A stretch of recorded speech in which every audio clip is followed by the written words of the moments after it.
Hello, and welcome back to the shop. Well, not exactly the shop. We're in the electronics lab today, and this is completely by accident. Not at all what I wanted to do for my first electronics video. I was hoping to have some, sexy, state-of-the-art amateur radio transceiver or, some piece of esoteric electronic test equipment that needed troubleshooting. But it's not quite working out that way, because today I needed my little switching power supply, and the fan hasn't worked on it, probably since I got it. And I did not take the time to do a very effective repair last time. I just sort of, blew it out and got it spinning. But it needs to be repaired properly now. So we're going to do that today. It'll be quick. I have some comments regarding Chinese engineering that you may or may not find amusing, but I'm going to say them anyway. And you'll see how I go about dealing with their awkward assembly techniques. And as you can see from the weather outside, this is the perfect day to do this, a little project in the basement. I'm down in my little cubby hole, which I can heat with my space heater. That's the noise in the background you hear. And everyone is home today from school and from work, and they have their own little projects going upstairs. And if I remain exposed, I will be sucked into the vortex, the daddy-do vortex.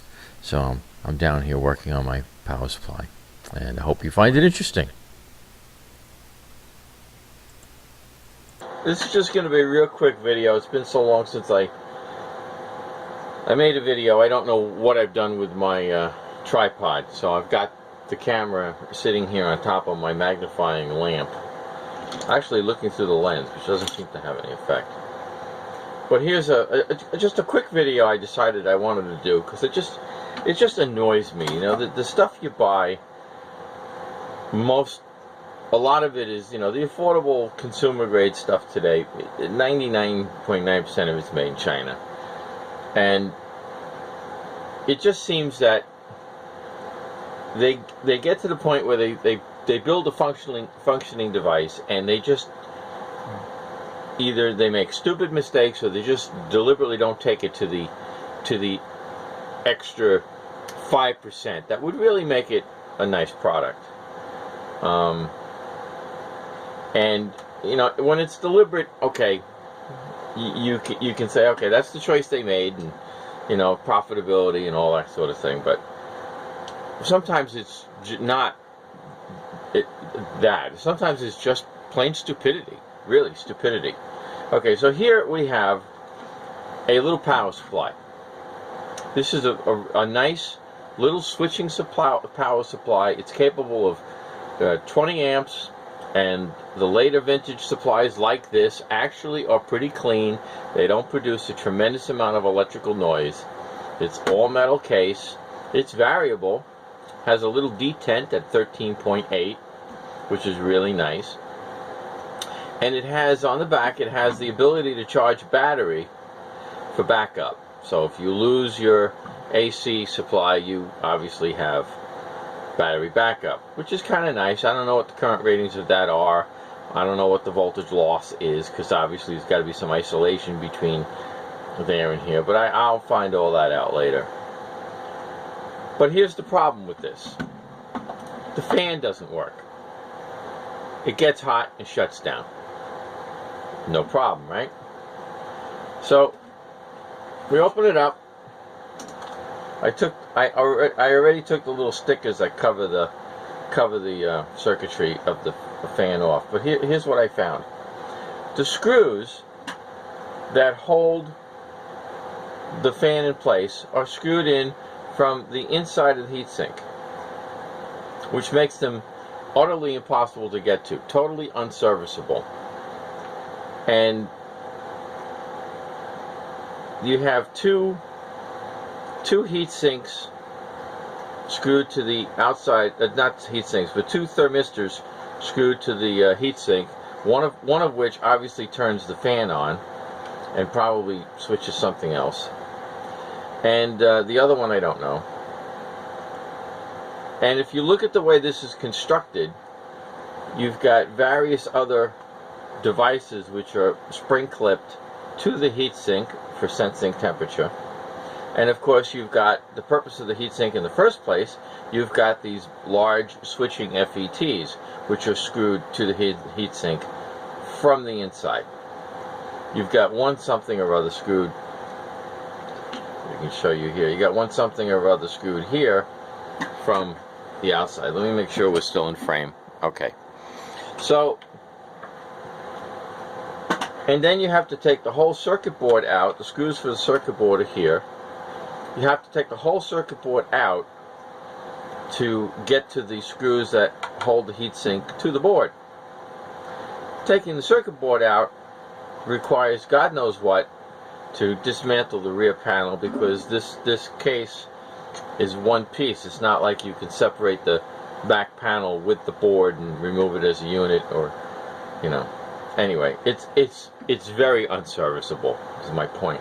So what I've done is I've decided I'm going to take these screws out. They're only screwed into plastic.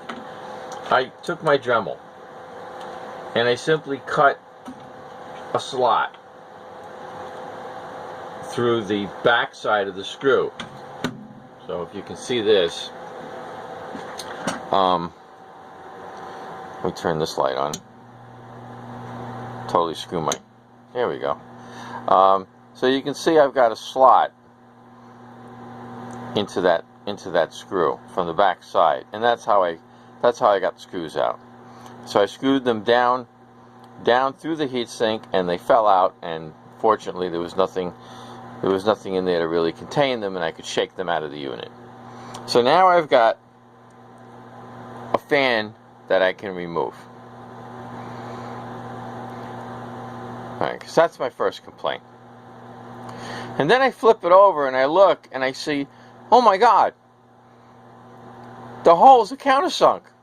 There's counterboard holes in this fan. So if they wanted to mount the fan this way, with two screws from the top into the aluminum, which would have been stronger, they could have done that very easily. Very, very easily. And we would have had a very serviceable fan system. Well, I guess my fan's going to be blowing in and blowing out.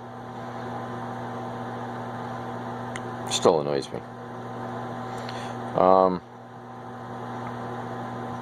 Anyway. Frustrating. Okay, so now that's the first problem. So here's the second problem. If you mount the fan this way, there's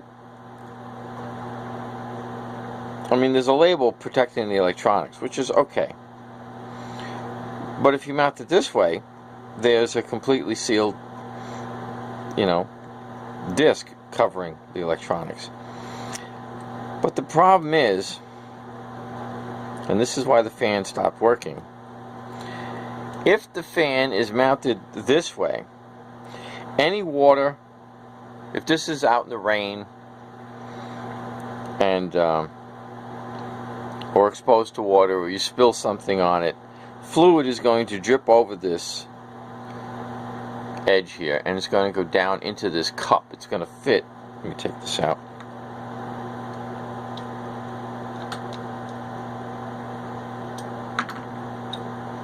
Okay, and it's going to fall into this cup, and it's going to sit in there.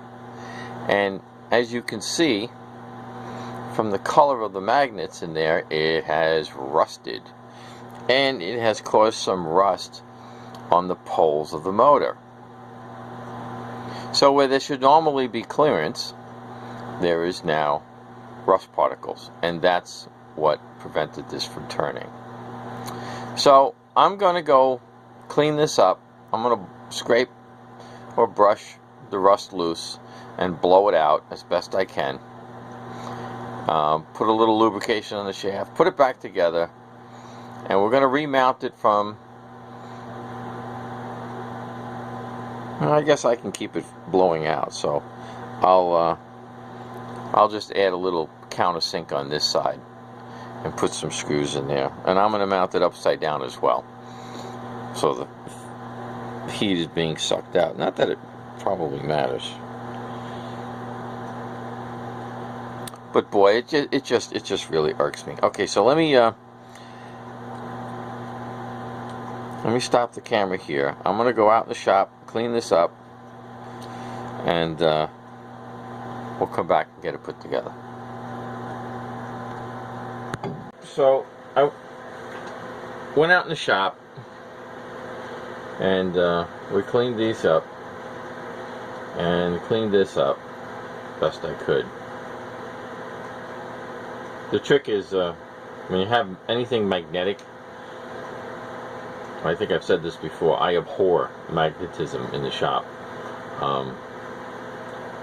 And who was it? Somebody just did a thing on building a simple demagnetizer, and I may do that at some point. I have a large, fairly medium-sized motor frame that I use. We'll do a video on that at some point. Anyway, getting the magnetic chips, getting anything off of a magnet is a difficulty. Sometimes shock works. A sharp impact will cause things, magnets to release things sometimes, and air. But I got it pretty clean. And I found these beautiful screws. I'm going to mount it the way it was, with the wrong side up, because it should pull the hot air out, so I don't want to change that around. And I found these just lovely little flathead Allen drive, hex drive, little 440 screws in black. No, whoops, that was good. I lost that. Alright, I'll get it. Anyway, that's not where I want it. I countersunk the opposite screws, and so now we're going to drill and tap that. So we'll let you see that. Now, the reason why I wanted to show you that is because this is a little Hanson made in Worcester, Mass. Hanson tap and drill set, and I have never seen another one of these. I've always looked. I mean, I could probably find it online in McMaster Car, but when I go around shopping or flea markets, Hamfests, whatever, I'm always looking for things like this. I've yet to see another one, but it's just a really nice little set. It's a little tap handle, 440 through 1/4 inch, and then I have added to this a few of my own, some taper and bottoming taps, plug and bottom taps for the sizes that I need. And there's a 1/4-28 here, and it's got all of the letter drills appropriate to the tap. So it's just very convenient. Throw it in my tool bag, and it's nice. I mean, it doesn't even around the shop, it's handy to have. But anyway, I like that. So I got the 440 bit here, and let me get that screw out. Like I said, no magnets here. Got to use mechanical means. And the reason why I abhor magnets is one of the things I used to service in my career were electron microscopes and nuclear magnetic resonance spectrometers and instruments of that nature. And even though they work with magnetic fields, they want to work with their own magnetic fields, not the fields of anyone else's induced offset. And believe me, if you've ever had an undesirable magnetic field in an electron microscope and had to take the whole machine apart and tear it down and demagnetize its individual components, believe me, you will never allow a magnetized tool in your toolbox again. Okay, so I've already put a little dimple here for the drill. I mean, I probably should go out and do this in the drill press, but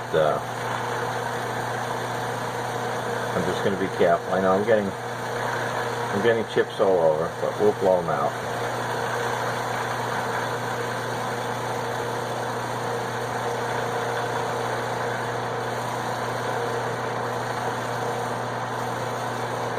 I'm just pressing on this lightly, little pulses of pressure. Let me see how deep we've gone. Not too deep.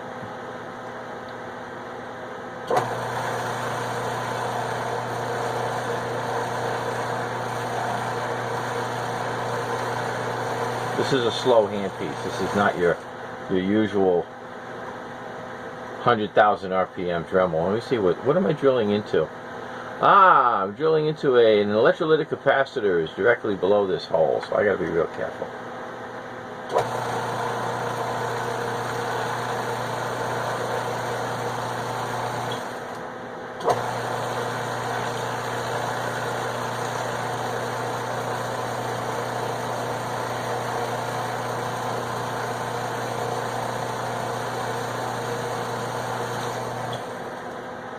It's going to be difficult to tap.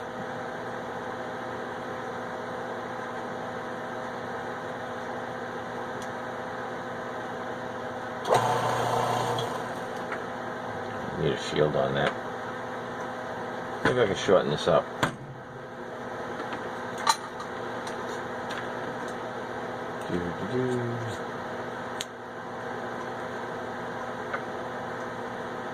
Yep. Works for me.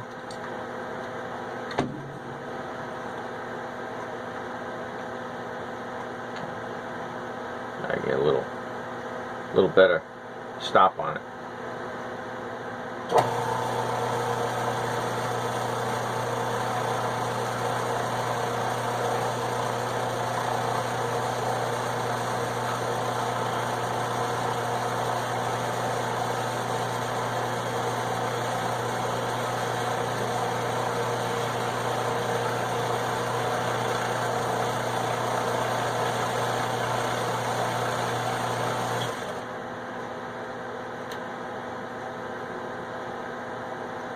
I know it's a sharp drill. Why does this not feel like it's...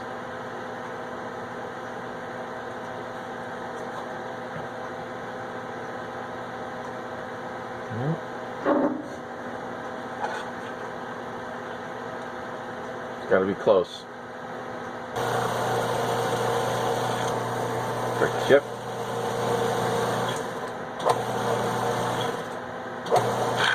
There we go. That was easy.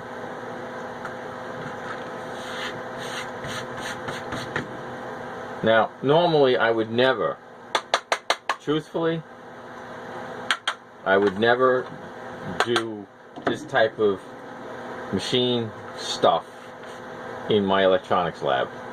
So I will clean this. This will all get cleaned up later. I very rarely do this. I just don't have... I actually, to be perfectly honest, I hurt my back a week ago. Which is why I haven't been doing any videos, and I was in a back brace for a couple of days up until yesterday, and I just can't stay out of the shop. I mean, so I don't want to. I really just don't want to get up and go do another setup in the shop. And I'm sitting, I'm comfortable, so here we are. We're going to do it here. We're going to make a mess in the electronics lab. Although there is a lot of, it is certainly the symbiotic relationship of having the machine shop and an electronics lab are really very nice. And since this is unintentionally the first electronics video that I've done, this is not going to work. Maybe it will. I keep meaning to do something about this, but okay. It's not going to hold it tightly. It's not critical. It's only a few turns.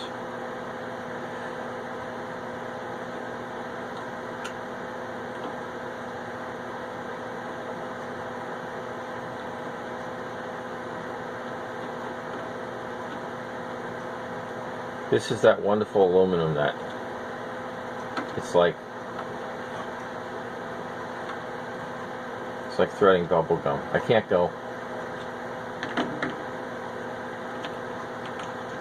I can't go the depth I need to here because of get a little oil because of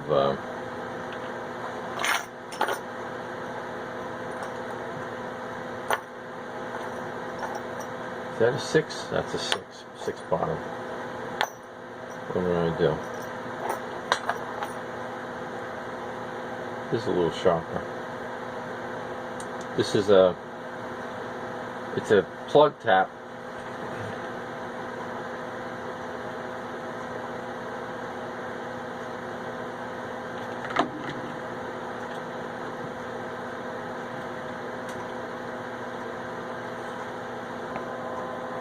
Let's see what I can do here.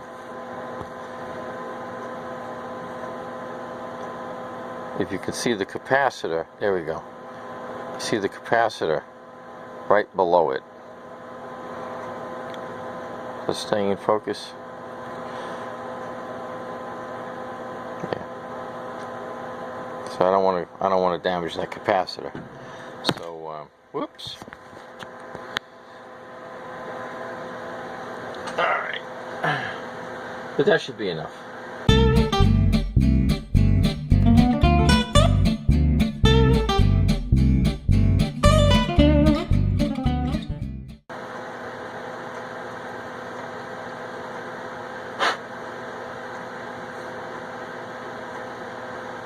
Alrighty.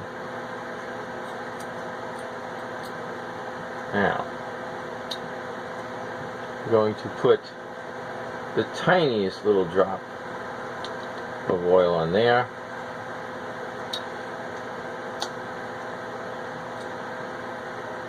Spins freely. Use a little plastic split ring that they use as a circlip.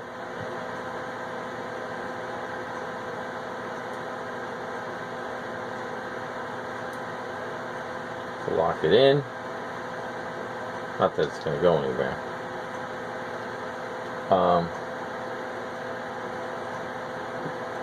Put our semi-adhesive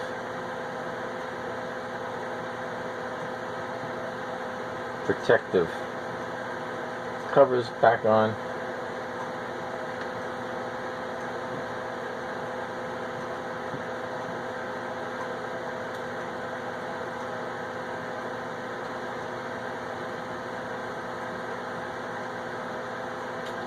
And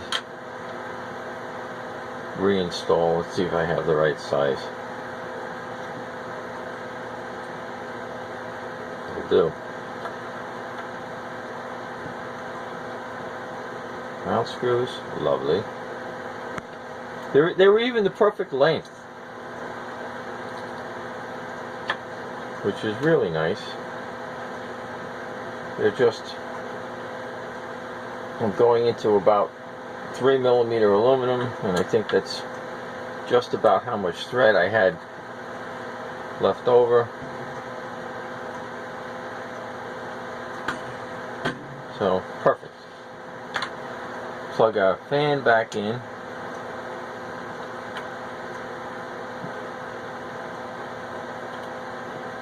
Come on. There we go. Plug our... I'm just going to go blow this off. Okay. Give it a good blast of air. Make sure we get all the little aluminum goobers out of there. Yeah. And the supply is on. Now, I guess I've got to make it think it's hot. Right?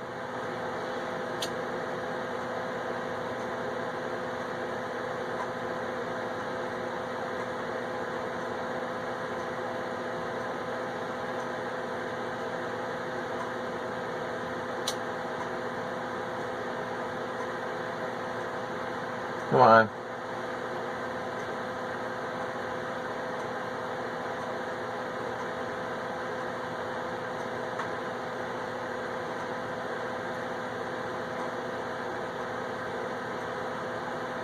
Not hot enough. Can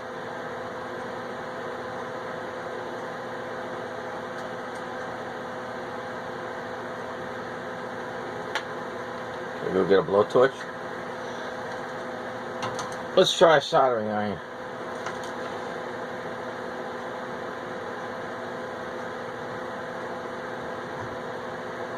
There we go. Look at that. My fan is working. Quiet. And done. Success.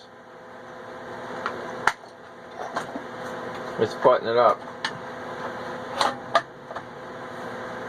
So that's been annoying me for a while. And wouldn't you know it.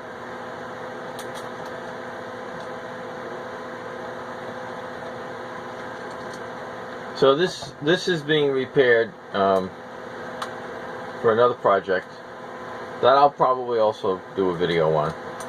I am revamping my mobile station. My mobile station, complete amateur radio station that I designed in 19 probably, I don't know, 89, 90 maybe. And some of the equipment is a little large. I have an analog power supply, you know, transformer type power supply that will deliver 35 amps, and it's about this size. It's just about maybe twice as tall. It's really packed. It's all transformer and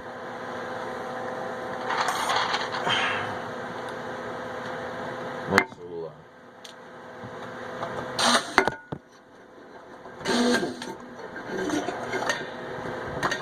I know I'm knocking the camera around. Sorry about that.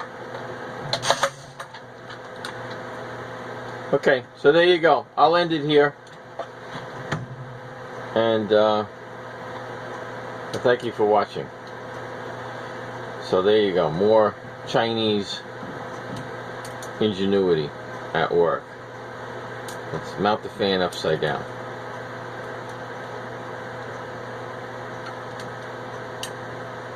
But other than that, the supply has worked fairly well.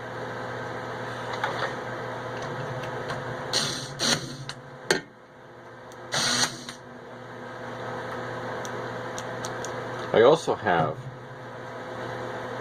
Now let me show you. I gotta show you this before we end this video. This is a 20 amp supply. This is rated 20 amps. It's fairly well packed, as you can see. You know, it's not very big, maybe 6 by 6 by 2. Okay, 20 amps. Check this out. Hewlett Packard. It's about 8 by 3 by an inch and a half, maybe. 62 and a half amps. 62 amps. More than 3 times the power than this. And yeah, buy American. What can I say? Thanks for watching. Okay. Well, I hope you enjoyed that. I do apologize for the audio. I didn't realize I just threw my phone up on the lamp to shoot this. I didn't realize that the auto level in the phone would be so obnoxious. So in the future, well, we'll do better. Like I said, I've been on my back for a week or so, and things have gotten things have gotten a little out of hand. So once I get things back in order, we'll get back to making some other videos. And we got a long list of things that we want to record, things to fix and things to build. And with any luck, we'll improve the quality. So thanks again. Like, subscribe, tell your friends, and I hope you all enjoy the coming spring. I know I will.